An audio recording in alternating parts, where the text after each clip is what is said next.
지난 4월 17일에 대한민국에서 아주 의미 있는 행사가 있었습니다.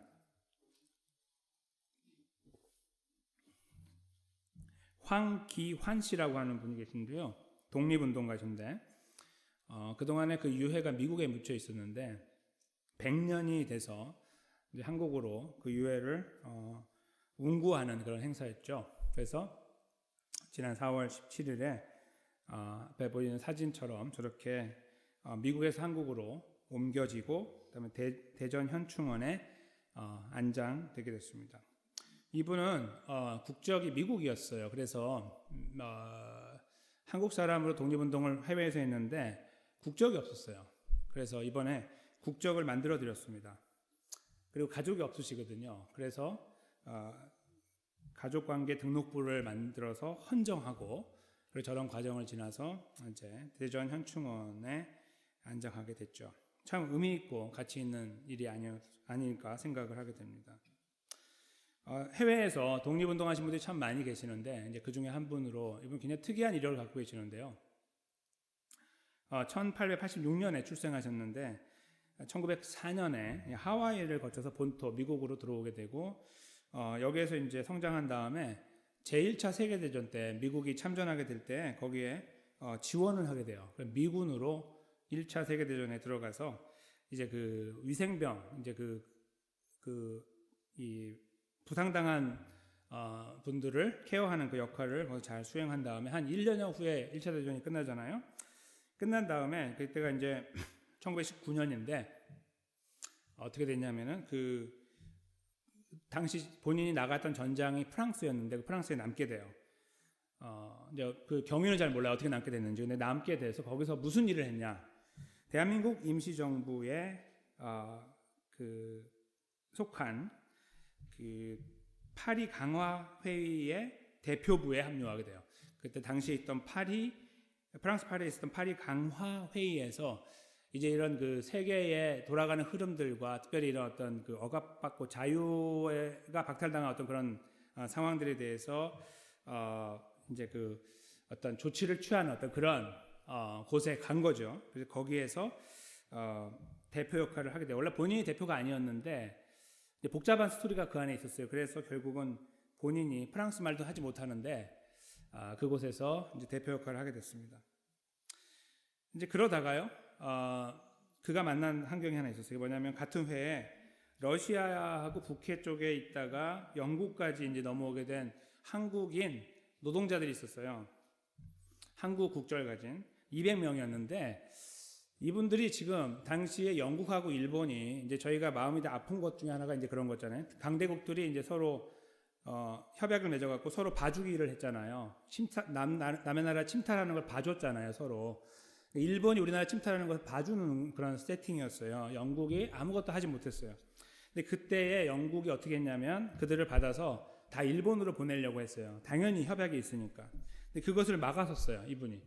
그래서 열심히 싸워가지고 200명 중에 35명을 살렸어요. 그래서 그분들을 프랑스로 이주하고 나머지는 이제 할 수 없이 다 일본으로 이제 가게 된 거죠.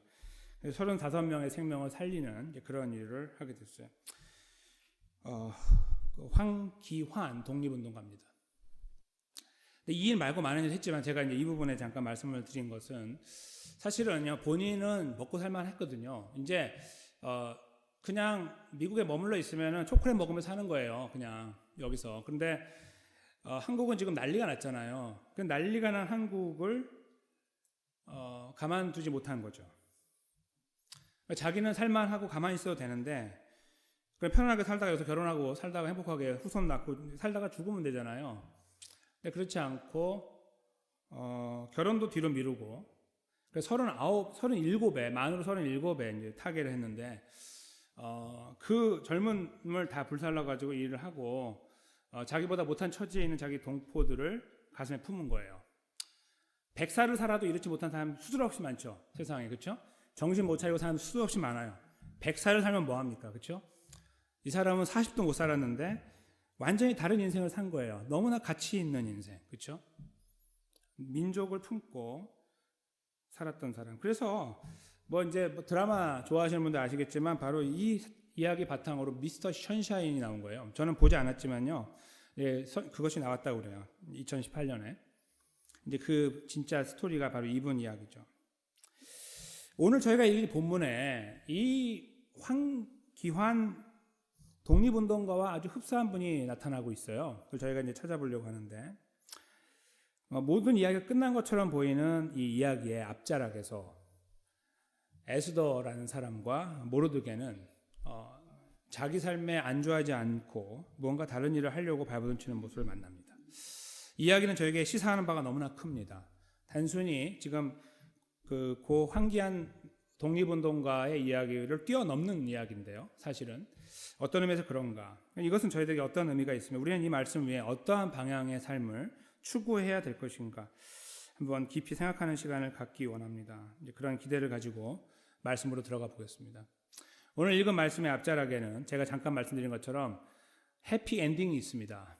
그동안 고생했던 에스더와 그의 사촌 오빠인 모르드게가 이제 해피 엔딩으로 살게 되고, 명실상부 페르시아라는 세계 최강대국의 2인자가 되는 그런 영예를 누리게 되죠. 모르드게는 세계에서 두 번째로 높은 사람이 됩니다. 명실상부. 그리고 에스더는 이미 그 왕후의 자리에 있기 때문에 거기에 더해서 엄청난 부를 손에 쥐게 되죠. 그의 원흉이었던 하만을 처단하고 그 집 전체를 하사받았기 때문입니다. 이 정도의 해피엔딩은 웬만한 그 신데렐라 이야기를 압도하는 겁니다. 신데렐라 이야기보다 훨씬 더 압도적인 이야기예요. 실제적으로. 신데렐라는 환상이지만, 동화이지만 이건 실제 일어난 일입니다. 이 엄청난 일의 주인공이었던 두 사람은 사실은 됐다, 이 정도면 됐다, 툭툭 털어버리고 자기 갈 길을 가도 아무도 뭐라고 할 수 없고 역사에 기록되지도 않을 것입니다. 그러나 그들의 다음 걸음이 독특합니다. 사서고생이라고 하는 말이 맞을 것 같습니다. 어떤지 한번 그 내용을 들여다볼까요? 3절에 보시면 에스더가 다시 왕 앞에 말씀하며 왕 앞에 발 앞에 엎드렸다 이렇게 쓰고 있는데, 이것은 어떤 상황이라고 생각하면 좋으냐면 대화가 이미 끝났다. 왕이 기쁨으로 그 하만의 집을 하사하고 그리고 모르드게를 자기 밑에 오른팔로 삼는 과정이 끝나서 이 정도 분위기에서 더 이상 요구하면 안 되는, 이제 대화가 한번 끝났고 감히 다시 이야기할 필요 없이 여기서 끝난 것으로 하는 것이 맞다고 여겨지는 상황에 그가 갑자기 이야기를 꺼냈다. 이렇게 보는 것이 좋아요. 그래서 이렇게 이 문맥이 끊어지게 구별이 되어 있는 거예요. 에스더가 다시 굳이 이야기를 꺼냈다. 그런 말입니다. 근데 여기 자세를 잠깐 보시면 왕의 발 아래 엎드려라는 말은 우리 한국말은 그냥 이렇게 엎드렸나 보다 생각하죠. 근데 이걸 정확하게 그 원어로 저희가 이해하면은 영어로 컬랩스입니다. 붕괴되는 거예요. 사람이 붕괴된다는 게 어떤 것일까요? 자기 존재가 있으면 이제 고개를 숙인다는 것도 자기 자아가 살아있고 이렇게 뭔가 하는데, 컬랩스 됐다는 말은 완전히 바닥에 납작 엎드리는 이런 모양이죠. 그러니까 저기서 말하는 것처럼 발 아래 엎드리는 모양이 아니고 완전히 배를 깔고 엎드리는 그런 형태를 말하는 거예요. 이 사건 바로 앞에서 이 어려운 시간을 지나갈 때 에스더는 저렇게 하지 않았습니다. 여러분과 제가 알고 있듯이 그는 그냥 왕이 있는 곳에 들어갔을 뿐입니다. 죽을지 살지 모르지만, 그렇죠? 이번엔 달랐어요. 이미 다 좋은 걸 받아서 왕도 기뻐하고 다 기뻐하는 상황 속에 갑자기 왕 앞에 가서 배를 깔고 엎드렸다. 이게 무슨 일입니까 도대체? 그렇게 하면서 울었어요. 3절 마지막 부에 보면 엉엉 울었습니다. 이것을 바라보던 왕이 금규를 내밀었다 쓰고 있죠. 이건 뭐냐면 허용했다 그런 말이죠. 그래, 뭐 할 말이 더 있나 본데 한번 해보시오. 이렇게 이제 기회를 주게 되었다. 이야기할 수 있습니다. 그 기회를 타서 에스더가 이야기를 합니다. 이 5절이 긴데요. 한번 잘 보십시오. 제가 이제 좀 더 이렇게 색깔을 넣어야 되는데 못 넣었는데요. 일단 제가 천천히 읽겠습니다. 이르되 왕이 만일 즐거워하시며 내가 왕의 목전에 은혜를 입었고 또 왕이 이 일을 좋게 여기시며 나를 좋게 보실진데, 여기에 에스더가 던지는 조건이 있어요. 조건이 몇 가지입니까? 4가지예요. 두 번째 하고요. 두 번째 내가 왕의 목전에 은혜를 입었고 하고 네 번째 나를 좋게 보실진대라는 것은 비슷한 의미예요. 이렇게 말하는 사람이 있습니까, 세상에? 여러분도 있잖아요. 아주 어려운 부탁을 할 때에 조건들을 깔아요, 밑에다가. 그렇죠? 쫙 던져놓고서 탁 한마디 하잖아요. 그러니까 무슨 말 할 건데 말해봐 이렇게 하잖아요, 저희가 듣다 보면. 지금 그렇게 하는 거예요. 4가지를 던지는 거예요. 얼마나 어렵게 자기 목숨을 걸고 이야기를 하고 있는지. 첫 번째 어려운 케이스에서 이렇게 안 했어요. 근데 두 번째 케이스에서 자기는 끝났는데 두 번째 이야기를 하려고 하는 이때에 그가 어렵게 조건을 만들고 있는 거예요. 그것을 느끼셔야 됩니다. 이 어려운 상황, 힘든 상황 속에 그가 왕에게 이 말을 할 때 얼마나 힘들었으면 그 반복하는 것처럼 보이는 뭐 저렇게 말을 복잡하게 하지? 라고 할 정도로 4가지 조건을 끄집어내면서 왕에게 준비를 시키는 거예요. 만일 즐거워하시며 내가 왕의 목전에 은혜를 입었고 왕이 이 일을 좋게 여기시며 무슨 일인데 나를 좋게 보실진데 던집니다. 뭐라고 던집니까? 조서를 내리사 아각 사람 함무다다의 아들 하만이 왕의 각 지방에 있는 유다인을 진멸하라고 꾀하고 쓴 조서를 철회하소서. 이 말을 하고 싶었던 겁니다. 네. 저희는 어떤 이야기가 있었는지 알고 있죠. 3장 전체가 그 이야기를 커버하는데요. 이제 저희가 그 시간을 지나왔기 때문에 다시 기억을 더듬으시면 하만이라는 사람이 말도 안 되는 이유를 가지고 왕을 찾아가서 은 1만 달란트를 제시하면서 그 돈은 엄청난 돈이에요. 그걸 제시하면서 그들을 다 전멸시키자. 완전히 씨를 말리자. 그 옛날 그 나치가 유대인들을 다 진멸하는 것보다 더 심하게. 왜요? 한 날 다 죽이니까. 나치의 그 압박 아래 도망칠 수 있는 기회가 있었잖아요.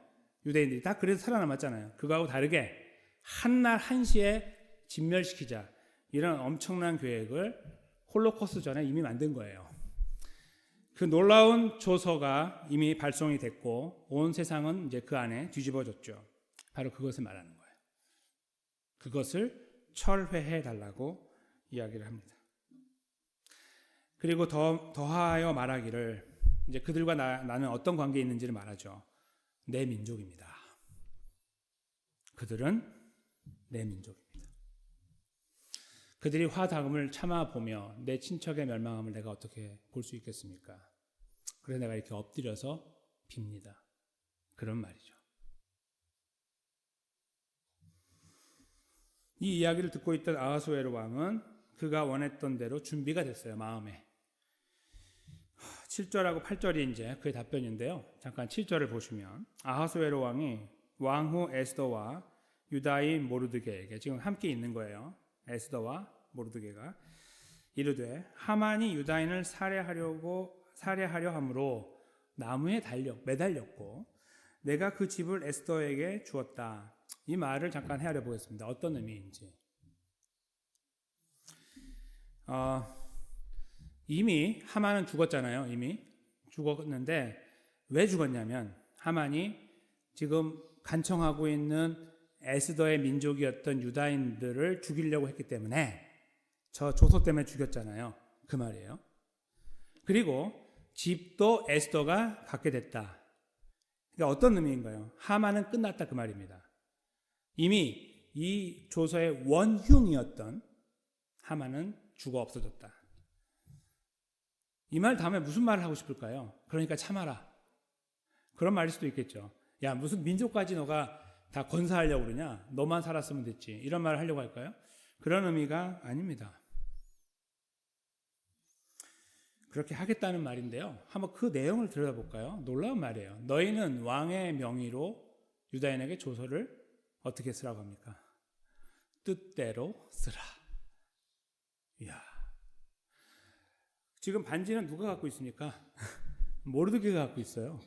왕이가 이렇게 편지를 쓰겠습니다. 나한테 허락 받고 내가 오케이 하면 그렇게 내보내라 그런 말이 아니라 원하는 대로 쓰라. 이미 이 엄청난 사건의 큰 틀이 틀어져 가지고 해결됐는데 그럼에도 불구하고 내 민족을 살리고자 하는 마음이 있다면 저렇게 하면 되겠다라고 아주 인자하게 반응을 보이는 거예요. 너희가 쓰고 싶은 대로 쓰라는 거예요. 만약에 너희가 이 여세를 뒤집어 가지고 유다인이 우리 페르시아의 넘버 원 첫 번째 국민이 되도록 만들어라, 다 죽이고 한 국민의 한 50%는 죽여라 이렇게 써도 괜찮다는 말입니다. 다른 말로 바꾸면 아시겠죠? 아무렇게나 써라. 네가 도장 있잖아, 찍어라, 보내라 그 말이에요. 그리고 말을 하기를 제일 마지막이죠. 왕의 반지로 인친, 왕의 이름으로 쓰고 왕의 반지로 인친 조선은 누구든지 철회할 수 없기 때문이다. 지금 앞에서요 철회라는 말이 나왔습니다. 철회해달라고. 근데요 철회할 수 없다고 지금 말하잖아요. 그러니까 어떻게 돼야 그 조서를 무력화시킬 수 있습니까? 다른 조서를 쓰면 되는 거예요. 다시 말씀드립니다. 이미 유다인을 다 멸하도록 조서를 썼잖아요. 그 조서는 무력화시킬 수가 없어요. 절대로. 그 자체. 야 그거 없는 걸로 이렇게는 못하는 거예요. 그래서 무력화하기 위해서는 또 다른 조서가 필요한 것이고 그 조서에 그 말이 들어가면 되는 거예요. 앞에 거 없던 걸로 하고 내가 다시 말하는데 이렇게 해라. 이렇게 하면 되는 거예요. 그 방법을 일러주는 거죠. 철회하고 싶어? 그러면 내가 하는 게 아니고 사실 네가 하는 건데 네가 할 수 있는데 이렇게 해봐 라고 방법을 알려주는 거예요. 멋대로 쓰고 원하는 대로 쓰고 이렇게 너에게 눈물이 있는데 힘든데 원하는 대로 쓰고 진행해라. 이렇게 제가를 하고 있는 모양입니다. 이것이 오늘 본문의 내용입니다. 마음이 어떠신가요? 통쾌하시죠? 기쁘고. 하나님 말씀의 이야기가 항상 끝자락에 가면 해피엔딩인 것 같아서 또 오늘도 여전히 그런 것 같아서 저희가 기쁨을 추스리기 좀 어렵습니다. 놀라운 일이 벌어졌으니까. 근데 이 말씀에서 저희는 이렇게 그냥 훅 지나가면서 이해하고 끝나기에는 너무 석연치 않은 너무 무거운 이야기들이 담겨 있어요. 그걸 저희가 좀 파헤쳐야 되는데요. 이 기본적인 이해 위해서 돌아보려고 하는 겁니다.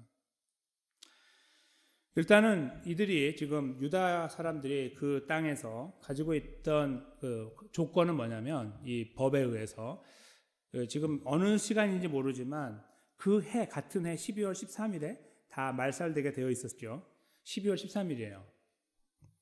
얼마나 남았는지 모르지만 그러니까 절망 속에 살아가고 있는 유다인들에 대해서 사실은 그렇게 책임감을 갖지 않아도 되는 에스더와 모르드게가 정말 너무너무 황홀한 자리에 있는 그들이 주목을 하게 된 거예요. 책임감 때문이겠죠. 어떤 의미에서 애국심 때문일 수도 있고 애족심 때문일 수도 있습니다. 아까 그 황기환 애국지사처럼 말이에요. 그런 마음이 없지 않아 있었겠지만 저는 에스더가 이렇게까지 이 일에 자기 목숨을 걸고 배를 깔고 누우며 왕 앞에 이런 비참한 모습을 드러내면서까지 요청하고 있는 진의가 무엇인가? 도대체 무엇 때문에 무엇이 그를 그렇게 만들었을까에 대한 생각을 해보게 됩니다. 여러분 생각 어떠십니까? 그만큼 민족을 사랑했기 때문이다. 그게 답으로 다 끝날 것 같으십니까? 그럴 수 있죠. 근데 에스더는 저희에게 그것보다 더 많은 이야기들을 주고 있습니다. 앞에 지나왔던 시간들을 떠올려 보면 금방 알 수 있습니다. 그것은 이 에스더라는 책의 주인공은 자기가 아니고 하나님이고 지금까지 지나왔던 걸음을 보니 하나님께서 역사 속에 개입하시고 자기를 통해서 이 큰 일들을 틀어가고 이 죽음으로 가던 걸 틀어서 생명으로 인도하는 것을 경험한 이 경험을 바탕으로 그 위에 에스더가 서 있다고 생각하면서 다시 바라보면 그가 왜 이렇게 했을지에 대한 이해가 되게 됩니다. 그것은 무엇일까요? 그는 지금 이렇게 해야 된다는 것이 책임감을 뛰어넘어서 하나님 앞에 있기 때문이에요. 하나님 앞에. 그가 경험한 하나님 앞에 있고 그가 어떠한 사명을 갖고 지금 서 있는지를 알고 있기 때문이에요. 자기 민족을 살려야 된다는 거예요. 자기를 이 자리에 세운 것은 야, 너 잘 먹고 잘 살아라. 알았지? 왕의 아들을 낳고 네가 교육해가지고 그 사람을 유다인들로 만들어버려라. 뭐 이렇게 뭐 이런 여러 가지 다른 이유를 가지고 자기 자신을 변호하면서 충분히 살아갈 수 있는 그가 그 자리에 있을 수가 없는 거예요. 왜요? 책임감을 뛰어넘어서 하나님이 자극을 하는 거죠. 하나님을 경험하고 걸어왔던 자기 자신은 도무지 그것을 뿌리칠 수 없는 거예요. 그냥 무시하고 짓밟을 수 없는 거예요. 하나님 왜 나입니까? 나여야 합니까? 라고 말하기에는 이 상황이 너무 중합니다. 본인이 경험한 것이 너무 놀랍습니다. 그는 그 앞에 서 있었던 거예요. 그러니까 자기가 지금 어떤 모양인지도 중요하지 않아요. 배를 깔고 누워있건 말건 침을 뱉건 말건 짓밟고 일어나건 말건 이 말은 꼭 해야 되겠습니다. 내가 죽던 말던 그 정도의 뜨거운 마음이 그 안에 있었던 거예요. 왜요? 그는 하나님을 경험했기 때문입니다. 지금 저희가 읽었던 대로 그가 왕 앞에 갔을 때 죽을 뻔하고 죽을지 모른다는 마음으로 들어갔죠. 하나님이 어떤 초이스를 하시건 자기 관계없이 들어간 거예요. 죽으면 죽는다고 했으니까. 어떤 거든지 괜찮아요. 하나님 저 들어갑니다. 들어갔잖아요. 하나님이 살려주시더니 이야기를 틀어나가시더니 완전히 바꿔버리셨잖아요. 그 자리를 경험한 이 에스더하고 모르드게 특별히 에스더의 이 가장 제일 앞에 있었으니까 그 마음을 한번 헤아려 보세요. 그 도대체 지금 어떤 정신일까? 제정신일까? 제정신이 아니죠. 이 놀라운 하나님의 역사에 살아 움직인 역사의 중심에 서서 그 감동이 아직도 사라지기 전에 그것이 계속 꿈틀꿈틀하고 있는 가운데 그는 담대하게 엎드릴 수 있었고 왕 앞에 가서 반드시 해야 되는 말을 던질 수 있었던 것이에요. 이것이 중요한 것입니다. 그는 자기 안에 끓고 있는 하나님의 역사에 대한 확실성에 대하여 분명하게 이해하고 그것을 붙잡고 있었습니다. 그래서 동일한 하나님의 역사로 하나님 백성들도 구원해달라고 그는 하나님을 의지하면서 왕 앞에 엎드릴 수 있었던 것이죠.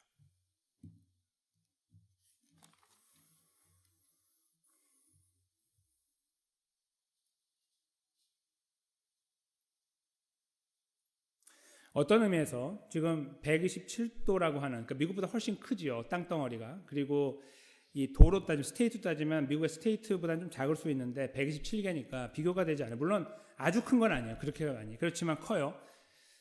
그러니까 각 스테이트, 미국으로 치면 이제 각 스테이트에 지금 처한 상황들은 사실 오늘날은 페이스북 같은 거, SNS 같은 걸 통해서 얼굴을 보거나, 그렇죠? 사진을 다 모아가지고 이런 사람이고 인구가 얼마이고 이렇게 충분히 그 계산을 할 수 있을 거예요.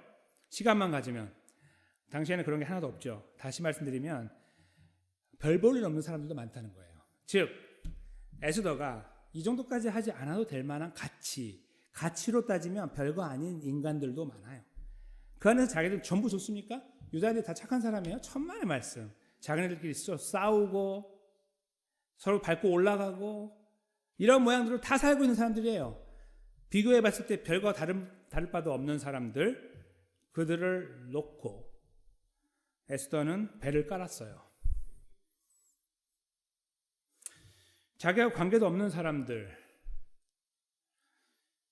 만약에 정말 자기의 존재감을 드러내고 자기의 가치를 세우려고 했다면 사람들을 추스렸을 수 있을 겁니다.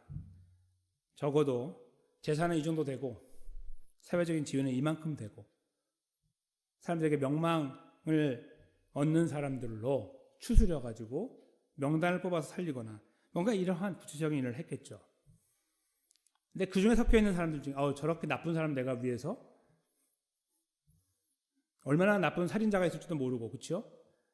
유다인 전체를 다 휘잡아서 한꺼번에 살리려고 한 거예요.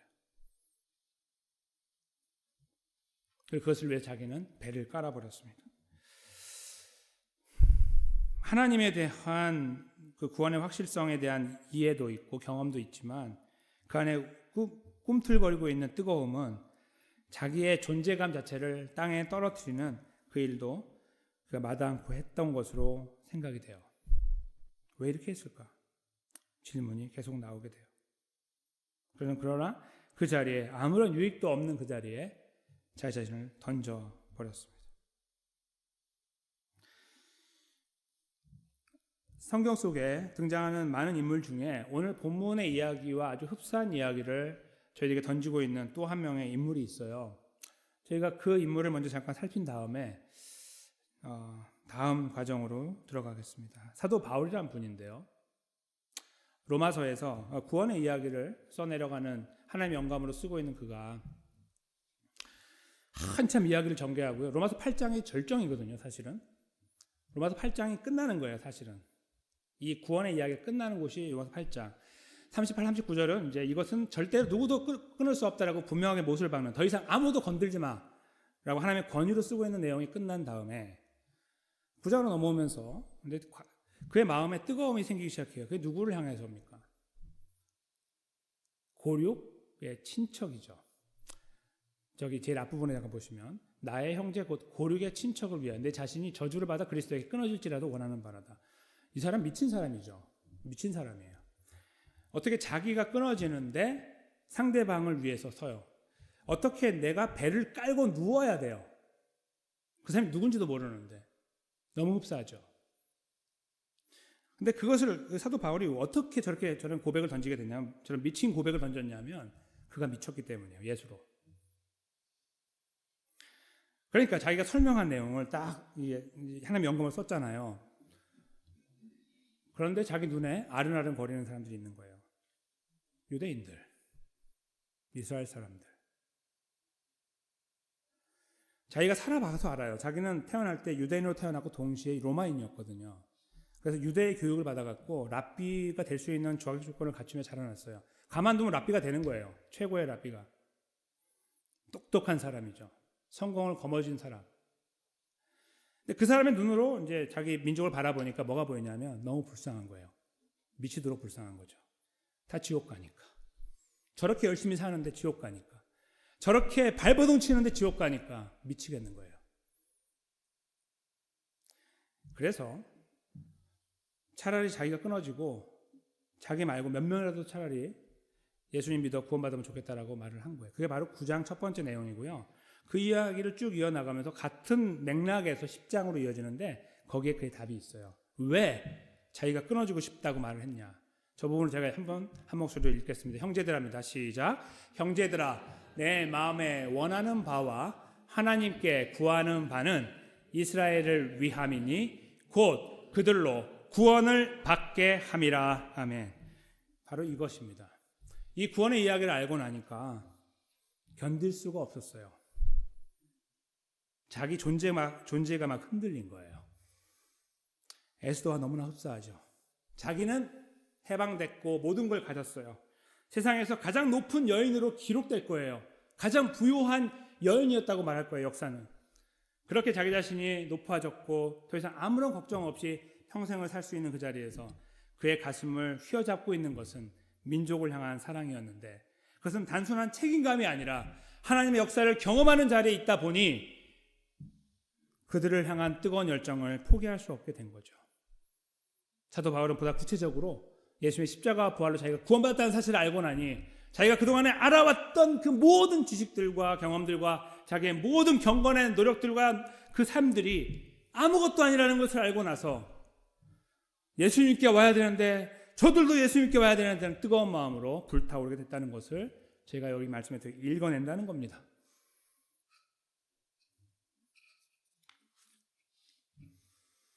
이 말씀이 저희들에게 말씀하고 있는 내용을 헤아려 볼까요? 요즘 있잖아요. 제가 말씀을 준비하는데 의도적으로 우리 교회가 우리 가족들을 위해 기도해야겠다. 믿지 않는 가족들을, 낙심한 가족들을 위해 기도해야지 하고 제가 말씀을 찾아서 준비한 게 아니에요. 그건 목적으로 주제별 설교라고 부르거든요. 저는 주제별로 설교를 거의 안 합니다. 그러니까 여기에 제가 이 말씀을 이렇게 선택한 건 순서에 택했을 뿐입니다. 그런데 제가 말씀을 준비하고 계속 준비하면서 특별히 어제는 정점에 올라갔어요. 왜 하나님 이런 말씀을 계속 주십니까? 왜? 제가 되물었습니다. 여러분들 답이 있으신가요? 왜 하나님 자꾸 이런 말씀을 주실까요? 답이 나와 있죠.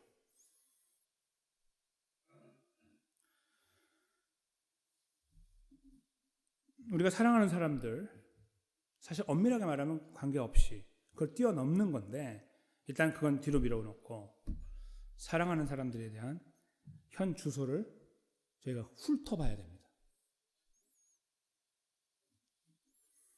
내가 사랑하는 사람은 지금 어느 위치에 있는가? 나는 구원받았는데 그들은 어디 있는가? 어쩌면 그 분들이 될 수도 있고 그들이 될 수도 있겠죠. 그들은 지금 어디에 있는가? 모두 다 예수 그리스도 믿고 우리 가정은 다 목사예요. 글쎄요. 그분들은 정말 아무것도 없을까요? 저는 그렇게 생각하지 않아요. 목사면요. 잘 살고 있는 목사입니까? 살펴봐야죠. 그 후손들은 어떻게 될 건지 모르잖아요. 극단적으로 말씀드린 거고요. 제 삶을 돌아봤을 때에 우리는 이런 말씀을 들을 때마다 여기 목에 걸려가지고 넘어가지 않는 사건이 있습니다. 사실들이. 그렇죠? 그리고 저희는 그것을 은연중에 회피하려고 하거나 대충 넘어가려고 할 수 있고 아니면 오랫동안 기도해 왔기 때문에 또 하나님이 역사하지 않는 거 보니 이쯤에서 놔야 될 것 같다라고 생각할 수도 있는 일입니다. 정말 심각한 문제입니다. 저는 시간은 영원하다고 생각하지 않습니다. 한계가 있다고 생각해요. 주님 부르실 때가 다르기 때문이죠. 하나님이 그걸 말씀하신다 저는 확신합니다. 우리 교회에. 지금 몇 번째인지 몰라요. 어제 새벽 예배도 이런 말씀이었죠. 계속 이래요. 왜 그럴까요? 돌아보라는 거죠. 저도 마찬가지고요. 우리 모두가 함께 이 말씀을 그렇게 품어야 됩니다. 누구를 돌아보라고요? 형제들을. 고륙, 친척을, 가족을, 가까운 사람들을 살피라는 말이에요. 어떻게 해요? 굶주린 자들에게 떡을 나눠주라고요? 그걸 수도 있죠. 옷을 나누어주고 돈을 나누어줘서 사람을 살리라고요? 할 수 있습니다.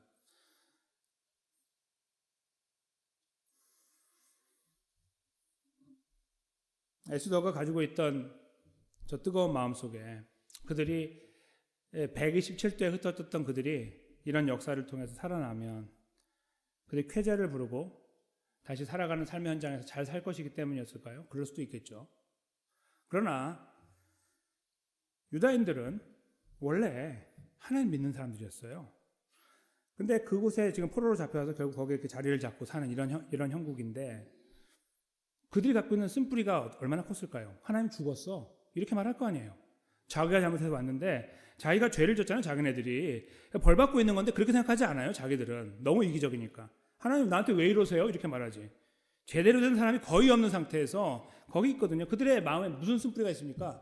하나님 다 거짓말이야. 죽었어. 썩었어. 썩어 문드러졌어. 무슨 하나님 없어. 이렇게 말하고 있는 그들이죠. 에스더가 이 앞장서서 하나님 만난 사람으로서 무엇을 원했을 것 같으세요? 잘 먹고 잘 사는 거 천만의 말씀. 하나님 우리를 살린다는 거 그거 보여주고 싶은 거죠. 나를 살리고 내 사촌 오빠를 살려서 이 자리에 세우신 똑같은 은혜가 역사가 당신들에게도 있을 수 있다. 지금 이제 이루어지려고 한다. 이루어진 다음에 그거 누가 한 건 줄 아시오? 내가 한 거요. 그게 아니라 하나님이 하셨다고 말하고 싶은 거죠. 하나님이 살아계십니다. 당신들 집 기도하는 거 헛되지 않습니다. 말하고 싶은 거 아니겠습니까? 하나님을 나타내고 증거하기 위해서 그들로 하여금 다시 예배 자리에 서기 위해서 하나님 백성다운 자리에 서야 됩니다를 말하고 싶어서 그 뜨거운 열정으로 그렇게 했던 거 아니겠냐 말입니다. 사도 바울도 마찬가지입니다. 그 하나님 만나서 여러분들 하나님만 만나면 됩니다. 대충 삽시다. 이거 말하고 싶습니까? 예수만 믿으면 됩니다. 대충 삽시다. 이거 말하고 싶어서 저렇게 했을까요? 미친 소리를? 저는 저런 소리 못할 것 같습니다. 저는 천국 가야 되니까. 저는 저런 머리 못해요. 저 앞부분의 거는. 뒤에는 하지만. 저 얼마나 지금 뜨거운 겁니까? 하나님 만나는 거예요. 단순히 이 땅에서의 삶이 아니고요. 그거는 뒤로 미루고 하나님 만나는 거예요. 예수님 만나는 거예요. 예수님 믿어 구원 얻는 거. 우리 삶에서 우리가 돌아봐야 되는 삶의 현장, 우리 가족들을 돌아보면 예수님 잘 믿는 분도 계시지만 믿지 않는 분도 계시고 믿다가 낙심 중에 있는 분이 분명히 계십니다. 어떤 가문도 다 있어요. 어떤 가문도. 다 목사여도 다 있습니다.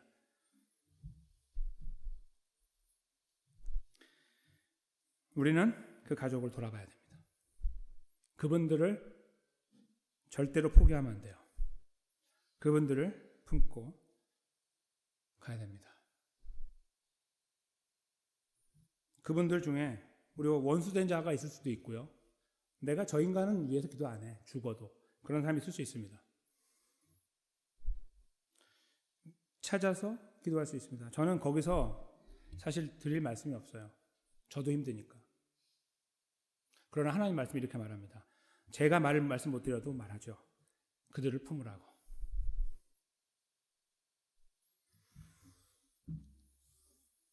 포기하지 말라고. 하나님은 역사하신다고. 살아계신다고. 우리를 구원하신 것처럼 그들도 구원하실 수 있다고 말씀하고 계시는 겁니다.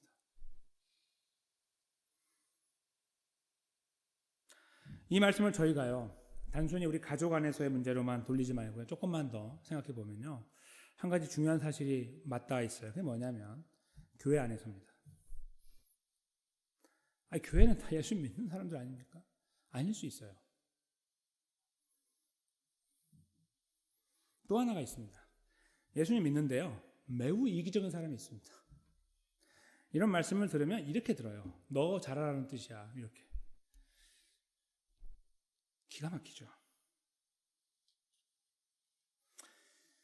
빌립보서 2장 4절에요. 그런 이 교회 상황에 뭐라고 말씀하시는지 잘 보세요. 제가 읽을게요. 각각 자기 일을 돌아볼 뿐더러 또한 각각 다른 사람들의 일을 돌아보아 나의 기쁨을 충만하게 하라. 여기서 말하는 나는 사도 바울이지만 궁극적으로 하나님이에요.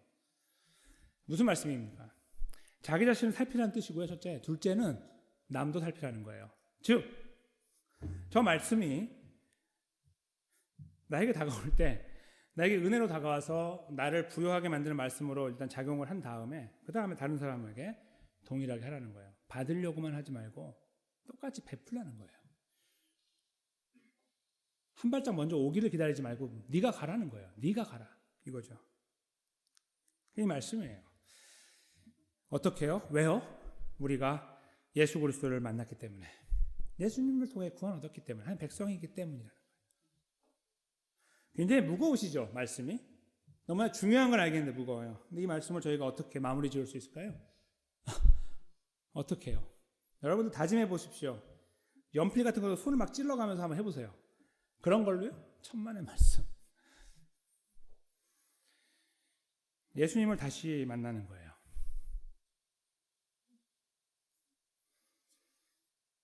우리를 만나신 예수님을 한번 떠올려 보십시오. 예수님이요, 사실은 오늘 납작 땅에 엎드렸던 저 에스더의 모습에서 우리는 예수님 만나는 거예요. 그보다 더 비참한 자리에.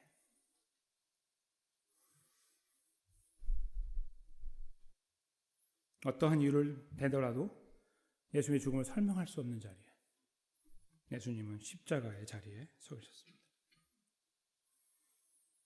사람이 좀 더 괜찮고 덕망이 있고 저 사람을 구원하면 빛을 발하겠구나 하는 인간들만 추스려 구원하지 않았습니다. 저 자신을 보면 알아요. 저 자신을 보면 알아요. 하나님은 매우 이기적이고 매우 죄악에 가까이 있으며, 시편의 고백처럼 보면 죄를 찾는 자, 나 죄 지어야 되는데 죄 어디 있지? 나 오늘 죄 지어야 되는데, 이렇게 찾는 자, 그렇게 표현하거든요, 시편은.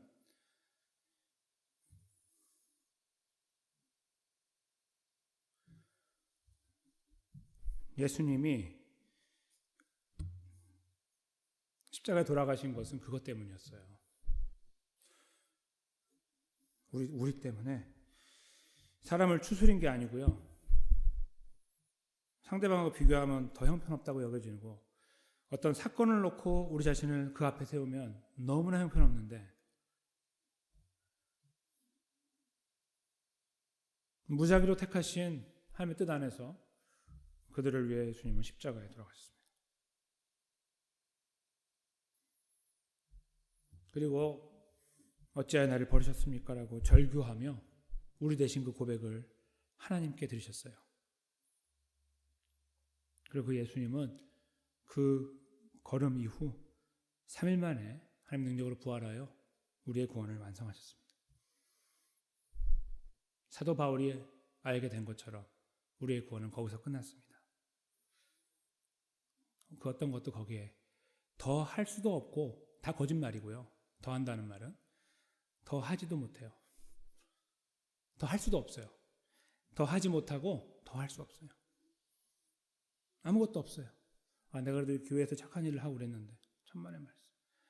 하나님께서 우리에게 원하시는 선행이라는 건요, 그걸 지속하는 겁니다.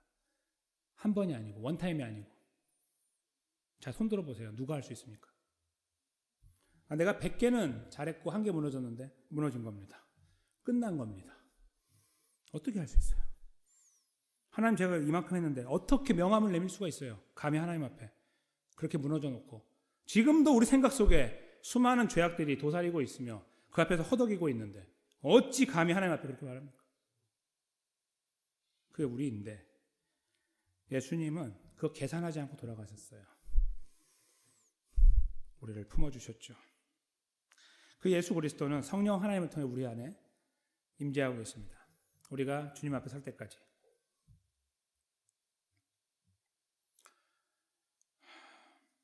이 말씀의 끝자락에서 우리가 생각합니다. 잊어버리면 안 되는 일. 우리가 사랑하는 사람들이고 우리 주변에 있는 사람들이고 내가 품어야 되는 사람들이며 심지어는 교회 안에서 나를 힘들게 하는 사람들일 수도 있습니다. 그들을 위해 기도해야 되는 이유는 바로 나같이 더러운 자를 위해서 십자가를 지시고 고귀하게 그 걸음을 마치신 이후에 여전히 우리와 함께하고 계시고 우리를 여전히 용서하고 계시는, 불쌍히 여기시고 계시는 예수님 때문인 것을 기억하며 그 예수님께 손을 내밀고 나를 도우소서라고 하며 일생일대 가장 중요한 기도, 반드시 나에게 부서진 사람을 위하여 내가 숨이 끊어질 때까지, 주님 나를 부르실 때까지 기도해야 되는 그 기도의 자리에 서기를 소망하면서 묵묵히 하나님의 백성의 걸음을 저와 함께 걸어가시는 여기 모인 하나님의 백성들 되시기를 예수님의 이름으로 간절히 축원합니다.